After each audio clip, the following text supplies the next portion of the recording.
Students welcome back to my YouTube channel SB study classes 9335 पर। तो student आज के इस वीडियो में बहुत शानदार टॉपिक को लेकर आया हूं आपके सामने। आज की इस वीडियो में हम लोग बात करेंगे क्लास 12 फिजिक्स के बारे में। इस वीडियो के अंदर अगर आपने भौतिक विज्ञान में कुछ भी नहीं पढ़ा है और आप भी बोर्ड एग्जाम में पास होना चाहते हैं तो ये वीडियो आपको क्या करना है, शुरू से अंत तक देख लेना है। मैं कहता हूँ आप 100% पास हो जाएंगे। 100% मैं कहता हूं आप पास हो जाएंगे। ठीक है, इसीलिए आप क्या करना क्या है कि आपको वीडियो शुरू से लेकर अंत तक देख लेना है। हर बात में जो आपको ट्रिक बताऊंगा वो बात आपको समझ लेनी है। ये कोई फेक वीडियो नहीं है, मैं इसमें रियलिटी बताऊंगा, क्या पेपर की रियलिटी होती है, कैसे आप पास हो सकते हैं, कैसे फेल होने से बचा जा सकता है, उन टॉपिक्स के बारे में बात करेंगे। देखिए, अगर मान लीजिए कोई भी पेपर होता है उसके कुछ क्राइटेरिया होते हैं, कोई भी क्वेश्चन होता है उसका कुछ फ्रेम होता है, एक स्ट्रक्चर होता है कि इस टाइप का क्वेश्चन है, इस ऐसे इसको हल करना है। जैसे कि मान लें अगर हम न्यूमेरिकल का और डेरिवेशन का और रूल्स का और जो परिभाषाएं होती हैं इनका क्या होता है, एक क्राइटेरिया होता है, स्ट्रक्चर होता है, फ्रेम होता है। कि जैसे कि अगर हम बात करें इंग्लिश की, जब हम इंग्लिश में लेटर लिखते थे, जब इंग्लिश में लेटर लिखते थे उसकी कुछ फार्मूले होते थे, कुछ उनकी क्राइटेरिया, कुछ उनके रूल और कुछ इसके स्ट्रक्चर थे। जैसे कि अगर हम लेटर लिखते थे तो सबसे पहले अपना पता लिखते थे, फिर हम डेट लिखते थे, फिर हम क्या करते, भेजने वाले का पता जहाँ पर हमें भेजना है, फिर हम डियर सर, डियर मैडम, जो भी, फिर हम लिखते थे सब्जेक्ट। ठीक है, अपना जो जिस सब्जेक्ट पे हमें कार्य करना है, फिर डियर सर या डियर मैडम, एनीथिंग, फिर हम जो भी लिखना चाहते थे वो लिख सकते थे, अपना कंटेंट। इस प्रकार से हम बताएंगे आपको न्यूमेरिकल का भी एक स्ट्रक्चर होता है, परिभाषाओं का भी एक नियम होता है कि आपको किस तरीके से परिभाषाओं को हल करना है। तो आपको मैं बता देता हूं कि ये वीडियो सबसे ज़्यादा शानदार होने वाला है। तो प्लीज़ यार, अगर आप लोगों ने अभी तक वीडियो को लाइक नहीं किया है तो एक वीडियो को लाइक कर दीजिए, और अगर आप लोग चैनल पर नए विजिट कर रहे हैं तो चैनल को भी सब्सक्राइब कर लेना, क्योंकि इस चैनल पर आपको इसी प्रकार से कॉन्टेबल और नॉलेजेबल वीडियो मिलते रहते हैं। तो आइए हम वीडियो को शुरू करते हैं। तो देखिए स्टूडेंट, सबसे पहले बात आपको समझ लेना है कि क्वेश्चन आते कितने प्रकार के हैं। आपका जो बोर्ड का पेपर होता है उसमें क्वेश्चन कितने प्रकार के होते हैं। देखिए, अगर हम पेपर के प्रकार की बात नहीं करें, क्वेश्चन के प्रकार की बात करें, हम खंड की भी बात नहीं करें, खंड आभाषा, हम क्वेश्चन प्रकार की बात करें, क्वेश्चन के प्रकार यानी कि जो प्रश्न होते हैं उनके प्रकार क्या हैं। देखिए, अगर हम प्रश्न के प्रकार की बात करें तो पहले हमें एक तो आती है परिभाषाएं लिखने को। क्या आती हैं? नंबर 1 में आती है परिभाषाएं लिखने को। फिर हमसे कुछ नियम पूछे जाते हैं, नियम भी नंबर 2 में मान लीजिए। फिर हमें कुछ आंकिक प्रश्न दिए जाते हैं, फिर हमें कुछ डेरिवेशन दिए जाते हैं, इनको हल करना होता है। और मैं इन सभी टॉपिक पर एक एक करके बात करूंगा। देखिए, अगर मान लीजिए अगर आपको परिभाषाएं करनी है तो आप परिभाषाएं कैसे करेंगे। देखिए, मान लीजिए अगर मेरे पास एक कॉपी है और हमसे पूछ रहा है कोई भी परिभाषा XYZ, आप क्या करें, यहाँ पर उस परिभाषा का नाम लिख दें। ऐसे यहाँ पर क्या लिखें, आंसर लिख रहे हैं हम, जिस क्वेश्चन का आप लिख रहे हैं वो लिख दें। ठीक है, और यहाँ पर आप जो परिभाषा पूछ रही है उसको काले पेन से लिखें और नीले पेन से उसके नीचे अंडरलाइन करें ऐसे। फिर आप क्या लिखेंगे, इस नियम के अनुसार। क्या लिखेंगे, इस नियम के अनुसार। इसमें ये चीज़ आपको ध्यान रखना है, इस नियम के अनुसार। परिभाषा तो लिख रहे हैं ना, तो आप चाहें तो इस नियम के अनुसार भी लिख सकते हैं, और ना लिखें तो कोई बात नहीं, इस परिभाषा के अनुसार आप लिख दें। ये चीज़ आपको ध्यान रखनी है, लिख दें इस परिभाषा के अनुसार। इस परिभाषा के अनुसार लिखने के बाद आप इस तरीके से नीचे को लाइन करेंगे और यहाँ से लिखना शुरू करेंगे। अब जब आप यहाँ से लिखना शुरू करेंगे तो ऐसा तो है नहीं इस लाइन से लिख लाएंगे, फिर आपको क्या करना है, घूम कर यहाँ आना। अब देखिए, 1 2 3 4 लाइन, जो 3 लाइन है वो आपने मात्र कुछ ही शब्दों में कवर कर ली। और एग्जामिनर क्या मांगता है, आपका लिखा अच्छा होना चाहिए। और ये देखिए, आपको अट्रैक्टिव भी लिखेगा। जब आप यहाँ पर ब्लैक पेन से हेडिंग डालेंगे अच्छे से तो ये और अट्रैक्टिव लगेगा। ठीक है, अब हम बात कर लेते हैं क्या करना है। और आपको मेन बात जो है वो सबसे पहले बात है, उस पर हम बात कर लेते हैं कि आपको सबसे पहले ध्यान रखना है किस पर, राइटिंग पर। आपको अपनी थोड़ी राइटिंग अच्छी कर लेनी है। आपको राइटिंग थोड़ी बना के, यानी कि आप थोड़ा अच्छा लिखेंगे तो अच्छा रहेगा। अब बात देखिए, यहाँ पर हमने लिखा है परिभाषा लिखते समय मुख्य वर्ड को बार बार मार्क कर लें। अगर मान लीजिए कोई शब्द किसी भी, मान लीजिए अगर परिभाषा आती है कि नमन कोण क्या है, नमन कोण फिजिक्स में बहुत ज़्यादा आती है, नमन कोण। ठीक है, अगर नमन कोण की परिभाषा आती है तो आप लिखेंगे नमन कोण परिभाषा के अनुसार इसमें भौगोलिक यामोत्तर, चुंबकीय यामोत्तर, यानी कि जो भी इसके अनुसार, और लास्ट में आप क्या लिख दें, नमन कोण कहलाता है। बस जो भी आप बीच में लिखें, लेकिन और जहाँ पर आप लिखेंगे नमन कौन कहलाता है उसके नीचे अंडरलाइन ऐसे थे। देखिए मैं आपको एक परिभाषा बता रहा हूँ, लिखने का तरीका बता रहा हूँ, ठीक है, स्ट्रक्चर इसका कैसे आने वाला है, ठीक है। तो आप क्या करें, ऐसे अगर फॉलो करते हैं तो मैं कहता हूँ आप बिल्कुल भी गलत लिखते हैं, कुछ भी सही लिखते हैं तो मैं कहता हूँ अगर 2 नंबर की है तो उसमें 1 नंबर तो एग्जामिनर आपका दे ही देगा। कोई आपकी पर्सनल दुश्मनी नहीं होती एग्जामिनर के साथ, कोई भी स्टूडेंट की नहीं होती, ठीक है। तो इन चीज़ों को आपको ध्यान से, इन बातों को आपको नियम रख के लिख के रख लेना है और एग्जाम जाते समय उनको फॉलो करना है। अब हम बात कर लेते हैं नियम की। देखिए नियम आपको कैसे करने हैं। देखिए नियम आपको पढ़कर लिखें। देखिए नियम, मान लीजिए नियम के लिए थोड़ी आपको मेहनत भी करनी पड़ेगी, क्योंकि आप नियम झूठा तो लिख नहीं सकते भाई।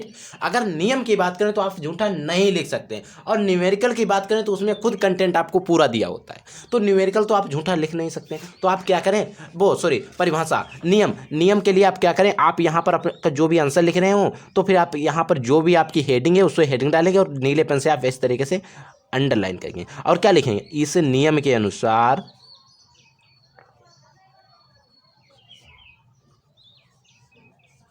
इस नियम के अनुसार इतना आप लिख देंगे। और इसको भी देखिए अंडरलाइन, इसको भी अगर कर देंगे तो और अच्छा, लेकिन नहीं करते हैं तो कोई दिक्कत नहीं, आप ऐसे ही छोड़ देना और ऐसे करके आप यहाँ से लिखना शुरू कर देना। आपको कुल मिला के वहाँ पर अच्छा दिखाना है। आपको आता तो है नहीं, मान लीजिए, मैं ऐसा नहीं कहता सभी को नहीं आता, किसी को नहीं आता, बहुत से स्टूडेंट ने हमारे पास जो कमेंट किया था उनके में कमेंट के कारण वीडियो बनाना पड़ रहा है। वैसे मैं ऐसे कोई भी वीडियो बनाता नहीं हूँ, लेकिन आप लोगों के कमेंट के लिए, और मैं चाहता हूँ कि मेरे साथ जो पढ़ने वाला स्टूडेंट कोई भी फेल ना हो, ठीक है। अब हम बात कर लेते हैं कि आप इस तरीके से आप क्या करेंगे, नियम को लिख लेंगे। अब हम बात कर लेते हैं आंकिक प्रश्न की। आंकिक प्रश्न को सॉल्व करते समय आपको 2 से, देखिए आंकिक प्रश्न जो है न्यूमेरिकल, ठीक है, इनको सॉल्व करते समय आपको 2 हेडिंगें डालनी है। मान लीजिए आपको एक कॉपी मिली, ठीक है, यहाँ से आपने न्यूमेरिकल को सॉल्व किया, आपको क्वेश्चन लिखा है, आपने लिखा क्वेश्चन नंबर 1 हम हल कर रहे हैं। मान क्वेश्चन नंबर 1 के आप मान लीजिए क्वेश्चन नंबर 5 हल कर रहे हैं, ठीक है।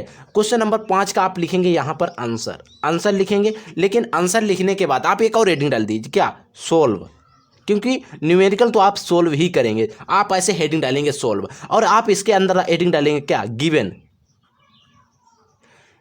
गिवन को आप अच्छे से अंडरलाइन करेंगे। अब गिवन में मान लीजिए जो हमें न्यूमेरिकल दिया गया उसको आप ध्यान से पढ़ना। ध्यान से पढ़ने के बाद आपको एक चीज़ वहाँ पर नोटिस करके मिलेगी कि वहाँ पर जो कुछ वैल्यू होंगी वो दी होंगी। जैसे कि मान लीजिए एन के, अगर मान लीजिए कोई न्यूमेरिकल आता है उसमें अपवर्तनांक 1.5 दिया गया है या कामा 2 दिया गया, कुछ भी दिया गया, आप उसको एन बराबर इतने लिख देंगे। और हमें मान लीजिए आई बराबर धारा, मान लीजिए कोई क्वेश्चन आता है उसमें 2 एम्पियर दी गई है तो आप उसको 2 एम्पियर लिख दीजिए ऐसे। और मान लीजिए हमें प्रतिरोध आर दिया गया है, 50 ओम दिया गया है मान लीजिए, ठीक है, तो आपको क्या करना है, इस तरीके से आपको 50 ओम है, 30 ओम है, जो भी आपको दिया है उसको आप ऐसे लिखेंगे। तो हो क्या रहा है, आपकी जो कॉपी है वो भर रही है और आपकी राइटिंग भी अट्रैक्टिव लग रही है। एक एग्जामिनर क्या समझता है कि स्टूडेंट ने कुछ तो पढ़ा है, और फिर आप क्या करिए, सभी पहलू को देखिए, फिर आप एक इनके रिलेटेड कोई फार्मूला बनाइए और फिर उस क्वेश्चन को लिख लीजिए। आपसे जो पूछ रहा, मान लीजिए हमसे बल पूछ रहा है एफ, तो हमें क्या करना है, इनसे रिलेटेड एक फार्मूला बना लेना है। देखिए मान लीजिए आपको पता तो है नहीं, आप अगर फार्मूला बनाएंगे तो क्या करें, एग्जामिनर कहेगा कि आप बच्चे ने इतनी मेहनत की तो हमें कुछ नंबर देने का हक भी बनता है। तो देखिए सभी टीचर्स आपसे कहते हैं आपको कॉपी भरना है, तो ऐसा नहीं आप कॉपी में कुछ भी रामायण लिखकर चले आए, ये नहीं करना है। मान लीजिए आपसे डेरिवेशन पूछ रहा है, आप जयशंकर प्रसाद का जीवन परिचय उसमें उतार दिया, ऐसा नहीं चलेगा, आपको फिजिक्स के रिलेटेड ही कुछ करना पड़ेगा, ठीक है। तो आप क्या करें, इस तरीके से फार्मूला लिखें और उसमें वैल्यू रखें और अच्छे से हल कर दें, ठीक है। बस इतना आपको करना है। न्यूमेरिकल में अगर आप 4 नंबर का है तो आप, मैं कहता हूं अगर आप अच्छे से कर देते हैं 2 से 3 नंबर आप ले लेंगे, ठीक है। मैं झूठ नहीं बोलता हूं, ये बात आप क्लियर है। और आप अगर ये फार्मूला नियम अपनाते हैं, अप्लाई करते हैं, तो मैं कहता हूं आप आराम से पास हो जाएंगे, ठीक है, आपको डरने की जरूरत नहीं है। अब बात आती है डेरिवेशंस की। भाई डेरिवेशंस हमें कैसे करने हैं, भाई डेरिवेशंस तो हमें आते ही नहीं है, क्या करें। तो देखिए डेरिवेशन के लिए भी समझिए, हमारे पास एक ट्रिक है कि देखिए डेरिवेशन में जो कुछ भी पूछ रहा है उसे बार बार लिखें, ऐसा नहीं उसे ही बार बार लिखते जाए और फिर अंत में उसे सिद्ध कर दें। देखिए मान लीजिए हमसे कोई भी डेरिवेशन पूछ रहा है, मान लीजिए हमसे जो भी डेरिवेशन पूछ रहा था वो हमने, मान लीजिए हमसे पूछ रहा था 1/f बराबर en-1 1/r1 प्लस 1/r2, ये हमसे डेरिवेशन हमसे कह रहा है कि आपको इसे सिद्ध करना है। सिद्ध करने का मतलब है कि हमें कुछ भी करना है और ये डेरिवेशन हमें लाना है कि कैसे आएगा, हमने पढ़ा तो है नहीं, हमें लाना है सिर्फ। तो आप क्या करिएगा, 2-4 जगहों पर क्या करिए, इसको हटाइए, इसकी जगह पर ए रखिए, कुछ भी, यानी कि इसी सूत्र में बार बार बदलाव करते समय आपको 5-6 लाइनें यहाँ पर एफ की जगह पर 1/b वगैरह ए जो भी करना चाहें कर सकते हैं। और लास्ट में आपको क्या करना है, एन पहले है तो एन गायब कर देना है। फिर आपको लास्ट लाइन में पुनः आप ऐसे हेडिंग डालेंगे पुनः, या आप कोई साइड में ऐसे करके कोई एक सूत्र लिख दीजिए। फिर आपको लास्ट में क्या सिद्ध कर देना, 1/f बराबर n-1 1/r1 प्लस 1/r2। इस तरीके से आपको सिद्ध कर देना है। तो देखिए स्टूडेंट, मैं फिर कहता हूँ, ये कोई मैं जो स्टूडेंट पढ़े हैं जिन्होंने साल भर मेहनत की, उनकी तो सर्वर नहीं कर सकते आप हैं, लेकिन आप फेल होने से बच सकते हैं। ठीक है, तो इसीलिए आपको क्या करना है, ये नियम अपनाना है अपने पेपर के अंदर, आपको अपनी कॉपी में इन नियम को फॉलो करना है, जिससे क्या होता है आप पास हो सकते हैं। मैं ये नहीं कहता हूँ आप टॉप हो सकते हैं, क्योंकि जो स्टूडेंट पूरे 12 महीने से तन मन धन से लगा हुआ है, आप उसकी सर्वर नहीं कर सकते हैं। उसे हर चीज़ उसने पढ़ी है, कॉन्सेप्ट क्लियर किया है, तो उसके लिए फार्मूला बेकार का है, लेकिन उसके लिए भी क्या काम का है। अगर मान लीजिए उसे जो डेरिवेशन नहीं आता है वो उसको अपना सकता है, और उसके तो नंबर 100% क्लियर हो जाएंगे, क्योंकि उसे रिलेटेड कुछ तो याद होगा, और अगर वो इस स्ट्रक्चर को फॉलो करेगा तो उसके नंबर अच्छे आएंगे। और मान लीजिए उसे न्यूमेरिकल नहीं आता है, तो वो क्या करेगा, जैसे ही इतनी वैल्यू लिखेगा, अगर उसने न्यूमेरिकल पढ़ा है गारंटेड, जैसे ही वो इतनी वैल्यू लिखेगा उसके मन में अपने आप सूत्र जो होगा वो घूमने लगेगा, नाचने लगेगा कि हाँ हमें ये सूत्र यहाँ पर लगाना है। ये बात आपको ध्यान रखना है। तो आई होप ये वीडियो आपको बहुत ही पसंद आया होगा और आपके लिए हेल्पफुल भी होगा। अगर आपको ये वीडियो हेल्पफुल हुआ, पसंद हो और पसंद आया हो, तो आप वीडियो को एक लाइक कर दीजिए, और चैनल पर अगर नए विजिट करते हो प्लीज़ यार चैनल को सब्सक्राइब कर लेना, और बेल के आइकन के ऑल पर क्लिक कर लेना, ताकि मैं जो भी वीडियो अपलोड करूँ आपके पास नोटिफिकेशन सबसे पहले पहुँच जाए। क्योंकि मैंने साल सिलेबस अपना ख़त्म कर दिया है, फिजिक्स का, केमिस्ट्री का, बायोलॉजी, हिंदी, इंग्लिश का। तो इसीलिए मैं कहता हूं आप उन सिलेबस को पढ़कर अच्छे तैयारी करिएगा। आपके पास टाइम नहीं है तो आप इस ट्रिक को भी फॉलो कर सकते हैं। तो जय हिंद, वंदे मातरम।